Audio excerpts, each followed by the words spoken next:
이거 이제 시작됐죠? 제가 이거 조심하라고 얘기했는데 뉴델리에서 이제 시작했습니다. 저 이제 시작해가지고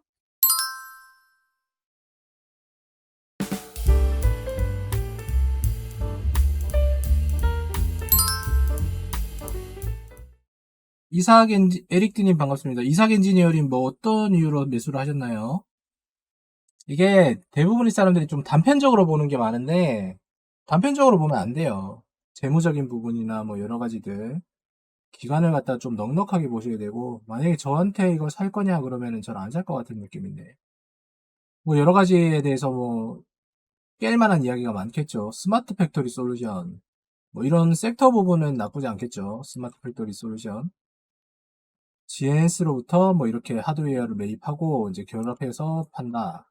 IoT 플랫폼, 디지털 팩토리 솔루션 뭐 이런 것들이 있는데 일단 대기업 같은 경우에는 이미 자회사로 이렇게 많이 만들어 놓은 기업들이 있기 때문에 크게 이게 매력적이지 않아요. 이 회사 또 어디에 연결이 되어 있는지는 잘 모르겠지만 어쨌든 방금 말씀하신 재무적인 부분 이런 거는 여기 단기 차입금 증가라고 나오는데 이건 당연히 좋은 분위기가 아니겠죠, 이거. 당연히 좋을 수가 없겠고. 여기 보시면은 단위 자체가 벌써 100억에서 150억으로 넘겼잖아요.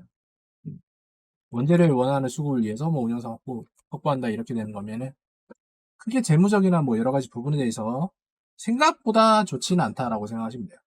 그래도 또 모르죠. 뭐 섹터가 어떻게 되느냐에 따라서 또 내용은 다르게 갈 수 있는 거니까. 아, 근데 이게 등락이 너무 심하긴 하다. 상장하고 많이 빠지긴 했네요. 그죠? 그냥 이거 보면 되겠구만 뭐. 그냥 가져가세요 그냥. 뭐 꼭 이런 거 사면서 뭐 재무 보고 사는 것도 좋긴 한데 이미 재무적인 부분보다는 기술적인 부분으로 그냥 가져가는 게 낫겠어요. 뭐 언제 갈지는 모르겠습니다. 그냥 결과만 말씀을 드리는 거예요. 빙글에 어떤 이유로 사셨을까요? 김두엽님 처음 뵙겠네요. 처음 뵙겠습니다. 빙글에 어떤 부분이 궁금하신 건가요? 해외에서 외국인들이 좋아하는 것이다. 바나나 우유. 빙그레가 이 바나나 우유 때문에 엄청나게 이제 살아남은 기업이죠. 사실 뭐 빙그레는 투게더가 원래는 매출액의 주였는데 투게더가 이제 그 다른 데서 나온 이제 구글 크러스트 이런 거에다가 이제 경쟁력을 탄력을 잃으면서 이제 빙그레 모양 요 단지 우유 있잖아요. 요거를 갖다가 만들어 가지고 히트를 쳤다.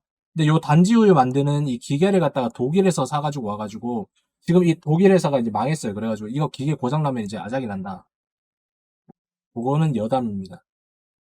어쨌든 간에 이런 식의 회사들은 평가 자체를 갖다가 제대로 받는 게 상당히 힘들어요. 왜냐면은 식음료 자체가 외국에서 나간다고 하더라도 점유율을 높일 수 있는 가능성이 거의 없다. 여기가 좀 매출액이 많이 나오긴 있지만은 그 단기 순이익 부분이 조금 많이 부족해 보이는 거 여러분들 보이시죠? 여기 보시면은 여기 1조 3천억 원인데 실제로 단기 순이익이 보시면은 이 정도밖에 안 된다. 이익률이 3%, 그죠? 2%, 4%, 이 정도 되기 때문에 실제로 주가 오르는데 상당히 많은 그런 어려움이 있어요. 여기다가 지분 자체도 상당히 여기가 높을 겁니다. 그래서 뭐 어떤 그 과잉 경제를 통한 이제 주가를 상승시키기 위한 그런 경영권 분쟁도 있을 리가 없고요. 그렇기 때문에 배당금이 상당히 높아서 지주회사로서 최대 주주가 가져가야 되는 배당금 금액이 높다. 그죠? 여기도 보시면은 자사주까지 하고 나면 50%가 넘어가잖아요. 그러니까 남아있는 유통 물량을 갖다 싸그리 땡긴다고 하더라도 경영권 참여는 가능하겠지. 그렇지만 최대 다수가 여기이기 때문에 어떤 액션을 취하기가 쉽지가 않다라는 거 기억을 해두셔야 되고 외국 쪽으로 갖다가 이제 판단을 하시는 경우에는 거의 이제 그 불닭볶음면 이런 쪽으로 판단하시는 게 훨씬 더 좀 나은 편이죠. 까나리 소액 단타 해보셨어요? 잘하셨어요. 수출 실적도 증가하는 건 사실인데 저게 얼마나 유지가 될지에 대해서 한번 좀 더 고민해 보시고 사실상 이런 빙그레들은 유가나 이런 부분에 대해서도 또 이제 타격을 받기 때문에 여러 가지 잘 보셔야 돼요. 특히나 이런 식음료주의 가장 타격이 뭐냐면 환율. 왜냐하면 대부분의 식음료가 원재료가 외국에서 수입되는 경우가 많아요. 수입되면은 수입 지금 환율이 엄청나게 올라갔을 때 여기에 타격을 받겠죠. 근데 뭐 얘들이 수출을 하면은 다시 여기서 또 메꿀 수 있다라고 생각을 할 수도 있는데 수출액이 얼마나 되는지에 대해서는 제가 못 봐가지고 지금 말씀을 못 드리지만 이 부분만 한번 기억을 해두시고 진행하시면 될 것 같습니다. 매출 수익률이 또 낮은 편은 아니에요. 매출 수익률이 낮은 편은 아니고 근본적으로 뭐냐면 주가랑 그다음 매출액이랑 동일시 간다라고 생각하시는 분들 되게 많은데 그렇지 않은 경우 되게 많습니다. 그렇게 되는 거면은 바이오 같은 경우에는 주가가 없어야 되겠죠. 주가가 없어야 되는데 여러분들이 주식을 갖다가 거래를 하고 있잖아요. 그죠?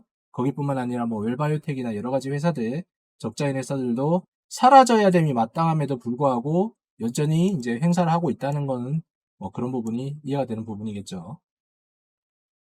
어쨌든 간에 다시 한번 말씀을 드리자면은 매출액과 주가는 비례관계가 형성되지 않는다는 거 아셔야 됩니다. 이런 식음료주는 특히나 환율에 타격을 많이 받고 조심하셔야 돼요. 오늘 밀리의 서재인가 이게 뭐 상장을 했죠? 근데 이거 밀리의 서재가 실제로 이거 구독해본 사람들이 얼마나 있을지 모르겠지만 저 같은 경우에는 책을 좀 많이 보는 스타일이잖아요. 근데 밀리의 서재를 제가 초반에 나왔을 때 이게 한 1년 이상 구독을 했었는데 이걸로 본 책은 거의 없어요. 원래 책 읽는 사람들은 전자책 거의 안 봅니다. 보시면 뭐 리디북스인가 뭐 이런 것도 있잖아요. 리디북스. 전자책 이거 왜 그거 있는 거 그런 것들도 사실 들고 다니는 사람 별로 없죠. 이거 크레마라고 얘기하죠. 크레마라고 얘기해가지고 이제 교보나 뭐 이런 데서 하는 거 있는데 잘 안 써요. 그래서 어떻게 보면은 밀리의 서재 같은 경우에는 끼워 팔기가 상당히 많기 때문에 매출액이 얼마나 나오는지 모르겠지만 상장한 것도 용하다라는 생각이 사실 들 정도로 와 이게 41,600원이면 산 사람들은 죽었죠 이제. 막상 읽고 싶은 색들은 하나도 없다는. 그게 책을 이제 그죠 베스트셀러가 거의 대부분 앞쪽에 몰려 있기 때문에 찾아서 읽어야 되는데 찾아서 읽을 바에는 그냥 서점 가서 보는 게 낫다. 이거 보세요 이게 지금 보세요. 밀리의 서재는 첫 달 무료. 이게 정상이에요 이게. 밀리의 서재는 첫 달 무료. 그 어느 프로모션이 잘 나가고 있는데 공짜를 줘요. 공짜를 주고 시작하는 프로모션은 이미 내가 경쟁 심화에 돌입했다는 증거를 갖다 나타내는 거겠죠. 그죠?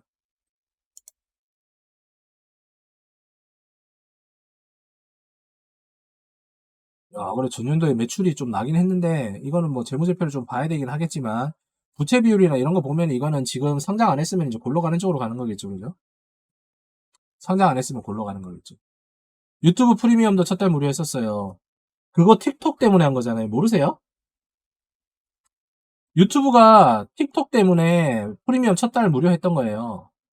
틱톡 견제하기 위해서 프리미엄 첫 달 무료하고 나서 쇼폼 나왔잖아. 그래서 이 쇼츠로 지금 유튜브에 전부 다 유입을 시킨 겁니다. 쇼츠로. 이거 극명하게 나오는 건데. 근데 케이스 자체가 완전 다른 거예요. 마케팅이랑 완전 다른 거니까. 음. 밀리 서재는 지금 그게 문제인 거예요. 밀리 서재는. 밀리 서재는 문제가 뭐냐면 이거 알뜰폰이랑 무료 요금하는 거 있거든요. 이런 거. KTM 모바일 뭐 아이폰 이렇게 해가지고 알뜰폰 해가지고 뭐 밀리에 얼마 이상 한 3만 원 이상 요금제면 밀리에서 공짜 뭐 이런 식으로 가더라고요. 사실상 얘들이 뭐 어쨌든 그 IP를 갖다가 걸고 이제 다수한테 노출을 하면은 저가를 받는다 하더라도 뭐 수익이 어느 정도 나는지 모르겠지만 이거는 출혈 경쟁으로 가는 거라서 크게 좋지가 않아요. 뭐 얘들 같은 경우에는 바로 상장하자마자 다 팔겠죠. 얘들 이제 조만간 이제 다 팔 거라는 얘기 나올 거고 오늘도 많이 팔았을 겁니다. 이렇게 또 돼 있네 그죠? 지니뮤직에서 지분율이 한 38%. 그러니까 이게 KT에서 억지로 끌고 밀어준 거야. 지니뮤직이 KT 거잖아요, 그죠? 이렇게 되니까 KT 아까 모바일, 알뜰폰 이거에 대해서 또 답이 나오는 거잖아요, 그죠? 모바일, 알뜰폰 이렇게 연계가 되어 있으니까 안에서 특수 관계자들끼리 좀 밀어주고 땡겨주고 대신에 매출액 자체는 적어지고 이런 식으로 가는 거죠. 일시적으로 얘들이 좀 적자를 봤을 수도 있어요.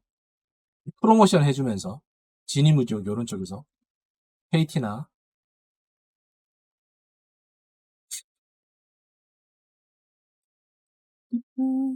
그렇지 않고서는 이게 말이 가당차는 안 되죠 이게 지금 가당하기는 합니까 이게 매출액에서 당기 순이익이 이만큼 나왔는데 부채 비율이 이만큼 있고 유보율이 이렇다는 게 말해야 돼요 이게 이런 거는 차트만 봐도 안 하시는 게 좋아요 저런 것들은 건전하지 못합니다 이런 것 굳이 볼 필요 있겠나 싶겠지만 그래도 한번 보죠 왜 이런 걸 하지 말냐고 얘기하면은 회사의 가치는 그대로인데 이렇게 주가의 등락이 심한 거는 이미 뭔가 누군가 있는 거예요, 이런 것들은. 뭐 어떤 세력의 움직임이 있다든가 아니면 이슈로 움직인다든가 그런 식으로 가는 거기 때문에 안 하는 게 나아요. 매출액 자체는 뭐 긍정적으로 바뀌고 있긴 한데, 글쎄요. 지금 상황에서는 회사 자체에 뭐 고평가다 저평가다라고 얘기하기도 애매한 상황이고, 그다음에 등락이 심하기 때문에 이거 견디기 힘들 거예요. 일반적인 사람들은. 회사가 좋다고 하더라도 테마를 이미 탔죠. 2차전지 테마를 타버리면은 주가의 등락이 너무 심하기 때문에 변동성 못 이길 겁니다. 네, 웬만하면 하지 마세요. 아, 제이오. 제이오 여기서 하고 그냥 끝낼게요. 영상 안 하고. 제이오도 이게 근데 어저께 대략 잠깐 봤는데 2차전지 그거 비슷해요. 2차전지 섹터 이제 타가지고 뭔가를 하겠다라고 얘기를 하는 건데 어제 이거 말씀하셨죠. 전고체용 전지 뭐 고순도 나노튜브 개발 이런 식으로 CNT 요거 부분 했는 건데 뭐 일단 이 기술 자체가 뭐 EM 플러스나 뭐 여러 가지에서 건드렸다가 망했던 부분도 있긴 한 건데 실제로 이 회사가 제대로 된다라고 하면은 기술력을 가지고 있는 거기 때문에 나쁘지 않다. 지금 2차 전지에서 그 조심해야 된다고 얘기하는 게 양극재나 이런 것들. 양극재, 음극재, 뭐 분리막 전해질 이런 것도 있잖아요. 요런 소재를 갖다가 납품하는 데는 조심을 해야 돼요. 기술력이 아니기 때문에. 근데 CNT 같은 경우에는 좀 케이스가 다르겠죠.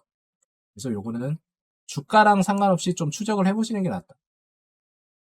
그냥 횡보를 받는 느낌이고, 그리고 실질적으로 지금 자체가 과대평가긴 해요, 사실. 지금 주가도 고평가예요, 지금 주가도. 업사이드를 너무 많이 받아가지고, 음, 이거는 뭐 좀 적정 주가 내려오려면은 좀 몇 년을 기다리든가 아니면 조금 더 지켜봐야 되겠죠. 아, 오늘 상장주 밀리해서제?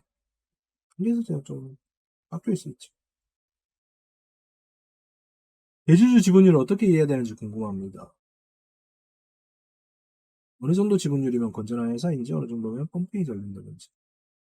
대주주 지분율은 여러 가지를 갖다가 조합을 해서 봐야 되는 거기 때문에 한 가지 조건만으로 보기는 힘들어요. 뭐 어떤 시총에 따라서 또 다르게 봐야 되는 부분이 있고. 음. 케이스가 너무 다르기 때문에 그거는 뭐 제가 여기서 간단하게 말씀드릴 수 있는 부분은 아니네요. 몰라서 그러는 게 아니라 진짜 케이스별로 다 달라요. 그래서 예를 들어서 오스템 임플란트 같은 경우에는 어쨌든 간에 그게 자진 상폐를 하는데도 이유가 있었던 거고 한국 타이어나 뭐 여러 가지 회사들도 그런 이유가 있는 거고 지문율 자체가 일단 경량권을 방어하겠다 뭐 이런 식으로 간다고 하면은 50% 이상을 넘어가는 건 의미가 없겠죠. 그래서 보시면은 지주 회사들이 대부분 주가는 낮은데 그러니까 지주 회사가 있고 그 밑에 이제 자회사들이 있잖아요. 예를 들면 뭐 여기 HDC 뭐 맞나? HDC? 그리고 뭐 HDC 뭐 현대산업개발 뭐 이런 식으로 있다고 칩시다. 그러면은 HDC 현대산업개발이 모회사죠. 그러니까 여기에 지분을 최대주주가 되게 많이 가지고 있고 여기에 지분은 뭐 한 30% 정도 가지고 있다.